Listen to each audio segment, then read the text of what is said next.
initial project was going to be about processes and the way different images are read based on the method of production and the medium used. I'm going to produce some finished fine art figure drawings, traditional style, no kind of nonsense. They're going to be built up of a composite collage of all, there's about 30 or 40 drawings I've produced during the classes. Thinking about PVAing a lot, I'm just a bit concerned how they're going to go on it, because they're like an oil-based pastel. What I don't want to do is do it and then whatever Paul Well, you it can do doesn't. it like batik, you can just carve it out and then Yeah. you just kind of fill the gaps like a negative type shit. What do I need? You know, see the wash though? Yeah. I don't know. I think what I'm going to do is I'm going to see how it goes, sand it down and make a decision then. Get some batik on it. Yeah, could do. Batik and paper, not batik and oil work. Wax Yeah. will go. That's true, yeah. Because wax is oily anyway. The biggest concern is when I sand it, just how much it falls apart. But That was really it adds to it. It adds to it, yeah. It adds to it, doesn't it? I want it to be a bit.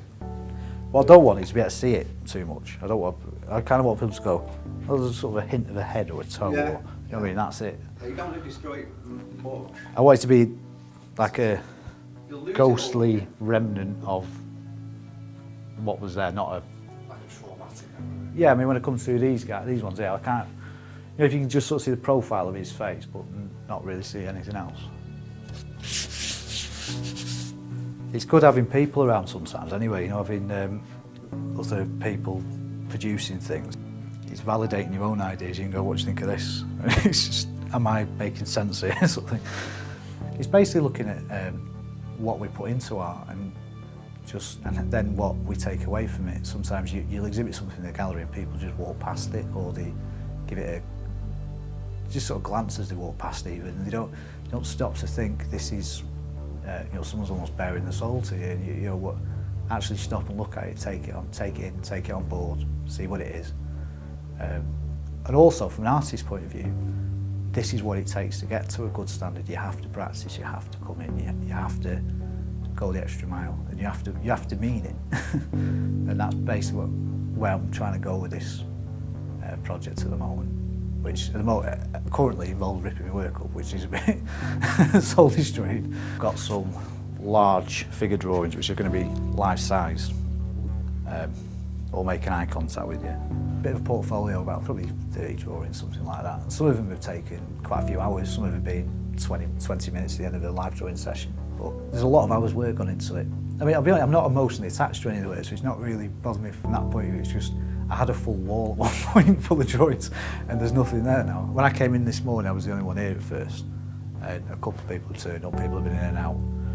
If I'd been on my own, you'd probably find I was still messing about with that first board, umming and ahhing about where to put everything.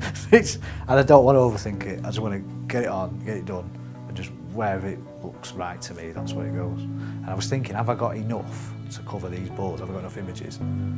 So I made an art board on Illustrator and put in all the photos. I was moving around thinking, have I got enough? I was thinking, should I plan where I'm going to put them all now? I was messing around with it and thought, that's just stupid, what are you doing that for? You don't want to do that. And I sacked it off. But I was at one point thinking, should I come up with a visual of how I'm going to do it? But it's not me, that. I don't want to do that. So it's strange having people here, it's probably made me get a move on, get it done. What I'm trying to produce is 4 images that are in every way infused with what I've been doing over the past few months, even to the point pastels. I'm going to draw my final pieces, because this one here, I made my own pastels out of pulped images, bit of wax, bit of oil, melt them in a pan, put them in a mould. So everything is going to be about what I've done in the live drawing classes, the extra hours I've put in, and the background. Everything is going to be infused with that. I think sometimes as well, you'll do something and go, I've done this and it means this, and someone will look at it and go, well, I don't see it that way, I see it this way.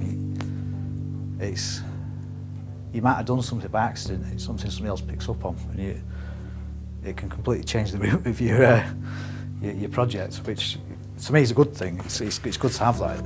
You need to bounce ideas around sometimes.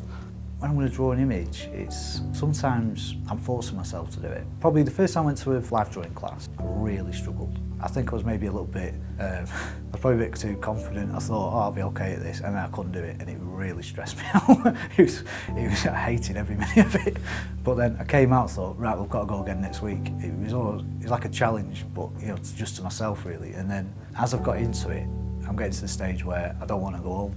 You know, I might have knocked out 6 or 7 drawings during the day, and I think, oh, they're locking up now, I'm going to have to go. I really like the idea of trying to add an extra sort of layer of authenticity just based on my method of production. I've got a board on an easel now, and I know I've made my own paint, I've made my own pastels. I just approach it differently. It feels like art.